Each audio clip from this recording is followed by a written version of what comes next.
Have you ever wondered why you start avoiding people as you age? As the seasons pass, many of us notice our social circles shrinking and our eagerness to mingle fading. And it can be confusing to understand why. The truth is there are clear reasons behind this shift, and they have less to do with becoming unfriendly, and far more to do with how wisdom, energy, and priorities change over time. In this video, we are going to explore 6 reasons that explain why older adults often pull back from others, even when they still care deeply about connection. From the way your values mature to how your body and mind guard your limited energy, each reason shows that stepping back is not always a flaw. It can be a sign of growth when you understand what is happening and how to navigate it with care. Stay with me until the end, because the final reason is the most surprising one of all. It reveals how choosing solitude with intention can protect your peace without costing you the relationships that still matter. Understanding that difference could change the way you see yourself and the way you shape your days from now on. Now, let's get started. Number 1, shifting priorities and valuing time differently as you grow older. One of the strongest reasons you start avoiding people is because your sense of time changes. In your younger years, it felt like there was always more time to spend, more conversations to have, and more social obligations to juggle. But with age comes a new awareness that your hours and days are precious. You begin to weigh where and with whom you want to invest your energy, and suddenly casual gatherings are surface level. Friendships no longer hold the same appeal they once did. Think of Henry, a 74-year-old retiree who used to attend every neighborhood party, community meeting, and coffee outing with friends. Over the years, he found himself asking whether these events really brought him joy or simply filled his calendar. He realized that much of his social life revolved around obligations he didn't truly enjoy. Once he gave himself permission to say no, he found more time to spend with his grandchildren, to work on his garden, and to sit in peaceful reflection. For Henry, choosing fewer but more meaningful connections made him feel richer, not poorer. This doesn't mean you become antisocial. It means you become selective. You understand that your time is not infinite, and so you spend it with people who uplift you, inspire you, or bring comfort and peace. Seniors often step back from larger groups or acquaintances not because they dislike people, but because they crave depth over breadth. It becomes less about how many friends you have and more about how genuine the relationships are. The shift in priorities also reflects maturity. You no longer feel the need to impress others, to keep up appearances, or to maintain friendships that drain more than they give. Instead, you seek authenticity. You value those who see you for who you are, not who you used to be or who you pretend to be. Avoiding people in this sense is not a rejection of society, but a quiet acceptance of your own values. You understand that your time and energy are sacred, and you choose to protect them. Far from being selfish, this choice can actually strengthen the bonds that matter most because the people you keep close know they are truly cherished.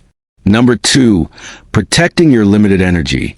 Another powerful reason you start avoiding people as you age is the recognition that your energy is no longer endless. In younger years, late nights, long conversations, and constant social demands were easier to handle. But as you grow older, your body and mind naturally demand more rest and recovery.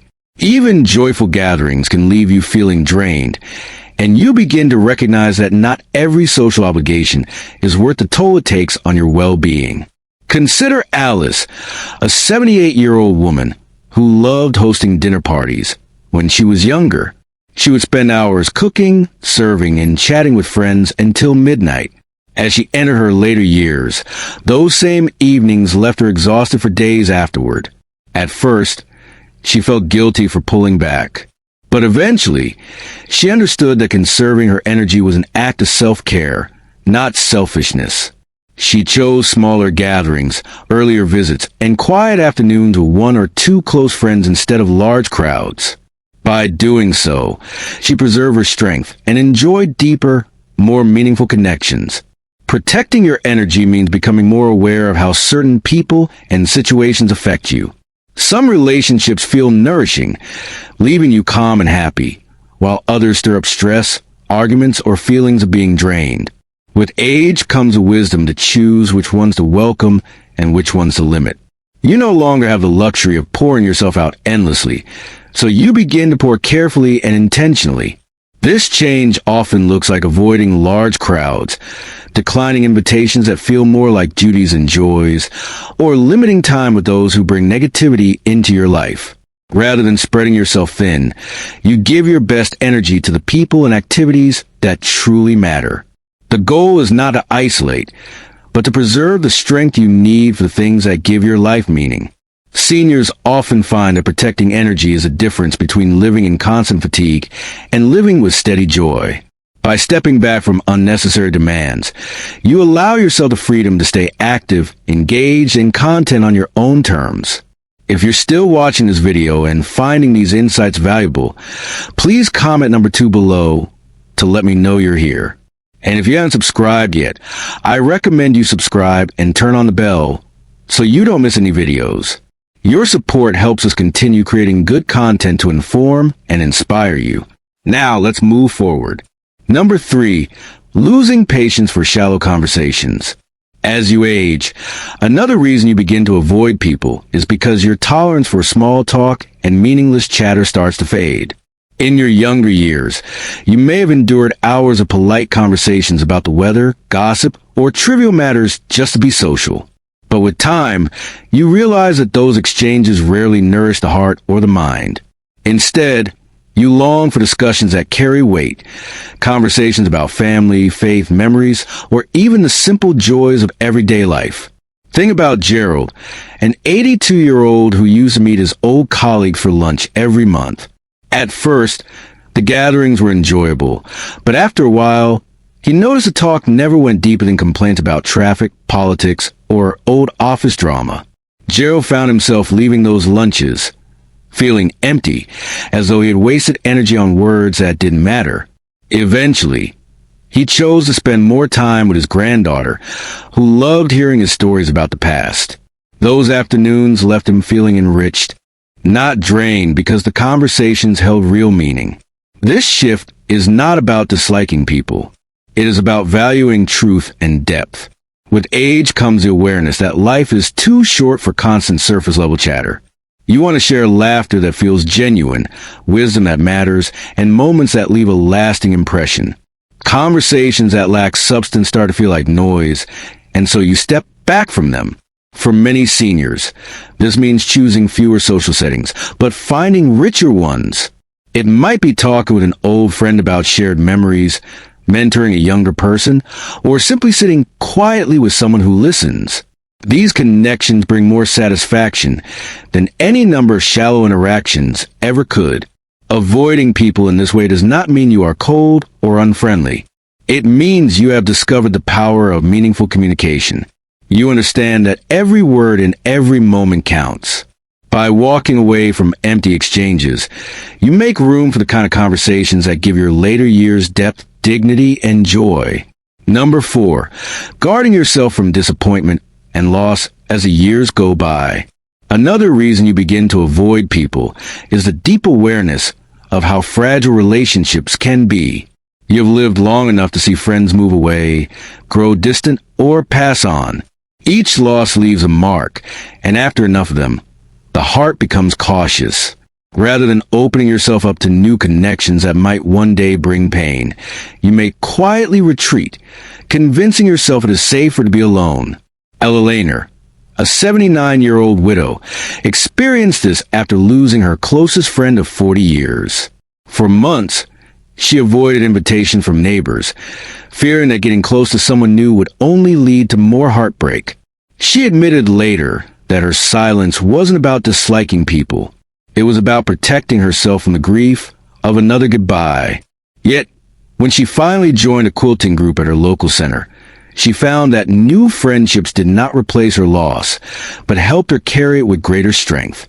This self-pity protection is understandable, but when taken too far, it can trap you in isolation. By avoiding people entirely, you cut yourself off from the very comfort and healing that relationships can provide. While it is true that loss is part of aging, it is also true that connection is what gives the later years color and meaning. Guarding yourself does not mean shutting the door completely. It means pacing your openness in ways that honor your emotional needs. It is choosing carefully who to let in, but still allow yourself to be surprised by the goodness that new relationships can bring. Old age teaches that love always carries the risk of loss, but also teaches that a life without connection is its own kind of sorrow. Avoiding people to protect yourself may feel safer, but it often creates the very loneliness you hope to escape. Finding the courage to open your heart, even cautiously, is what makes your remaining years richer and more bearable. If you're still watching this video and finding these insights valuable, please comment number 4 below to let me know you're here. And if you haven't subscribed yet, I recommend you subscribe and turn on the bell so you don't miss any videos. Your support helps us continue creating good content to inform and inspire you. Now let's move forward. Number 5, becoming more sensitive to negativity. As you get older, another reason you start avoiding people is that your tolerance for negativity diminishes. In earlier years, you might have shrugged off gossip, complaints, or arguments, thinking they were just part of social life. But with age comes a sharper awareness that negativity drains the spirit. You no longer want to spend your limited time listening to constant criticism, petty disputes, or voices that stir up stress instead of peace. Take Harold, an 81-year-old who used to meet regularly with a group of old acquaintances. Over time, he noticed their conversations revolve around complaining about politics, the cost of living, or the unfairness of life. He found himself leaving those gatherings weighed down with frustration instead of lifted up. Eventually, Harold chose to step away. Instead, he spent his mornings walking with a neighbor who shared stories of family and faith. He said those walks gave him more strength and joy than years of negative talk ever had. This shift does not mean you dislike people. It means you recognize how words shape your emotions and you choose to guard your peace. Seniors often discover that negativity seeps into their health, causing stress, sleepless nights, or even worsening physical conditions. By avoiding negative people, you protect your heart, your mind, and your body from unnecessary strain. Choosing peace over negativity often looks like limiting time with those who dwell on complaints, setting boundaries with toxic relationships, or gently redirecting conversations toward gratitude and hope. The result is that you feel lighter, calmer, and more content with life. Avoiding people in this case is not about shutting out the world. It is about choosing the right company. You learn that joy is not found in endless debates or shared complaints, but in conversations that nurture kindness, laughter, and encouragement. By stepping away from negativity, you make space for the kind of connections that fill your days with calm rather than chaos. Number 6, discovering peace and solitude. The final reason many seniors begin to avoid people is the simple truth that solitude becomes more precious with age. In earlier decades, life often revolved around constant interaction, raising children, working alongside colleagues, keeping up with neighbors and friends. But as those responsibilities lessen, you may find a new comfort in quiet mornings, reflective evenings, and the steady rhythm of your own company. Solitude stops feeling like loneliness and starts feeling like peace. Take Martha, an 83-year-old who spent most of her life in a bustling household. After her children grew up and her husband passed away, she was surprised to find she didn't always crave company. She began enjoying her daily routines, sipping tea by the window, reading books she put off for years, or tending her garden. Martha said she felt closer to herself than ever before. Though she still cherished visits from family, she no longer felt the need to fill every silence with conversation. Solitude in old age is not about rejecting people, but about discovering balance. Being alone allows you to reflect, to rest, and to connect with your inner life in ways that constant socializing never allowed. For many seniors, this becomes a form of healing, a chance to process memories, to practice gratitude, and to nurture spiritual peace. But solitude works best when it is chosen, not forced. When you decide to enjoy your own company, it strengthens your sense of independence and self-worth. It reminds you that you can still find joy and meaning within yourself without needing constant validation from others.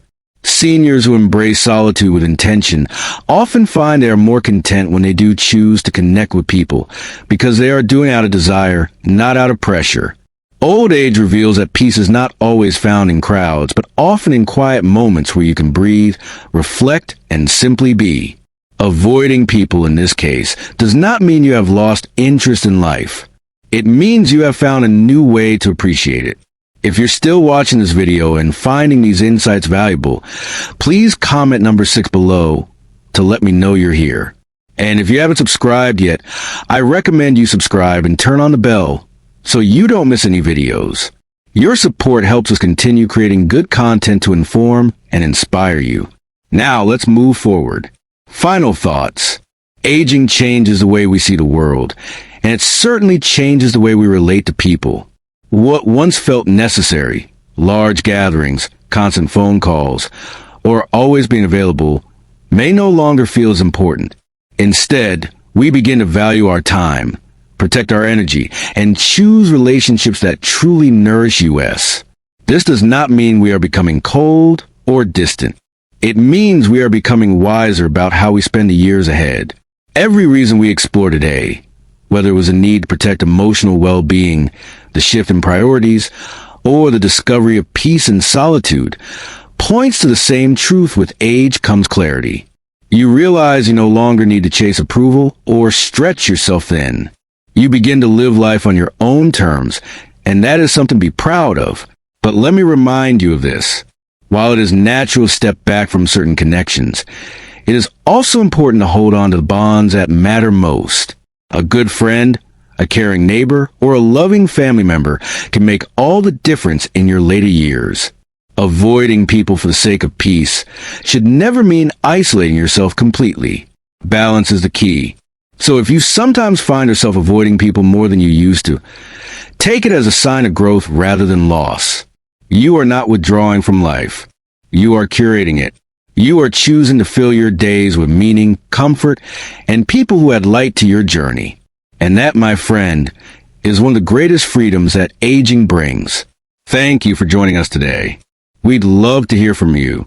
Leave a comment below and share one thing you learned today and how you plan to use it in your life.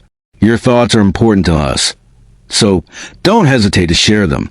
Reading your comments gives us great motivation and encouragement. If you enjoyed this video and found it helpful, please like, subscribe, and share. Your support helps us continue creating good content to inform and inspire you. Thanks for watching, and we look forward to seeing you in the next video.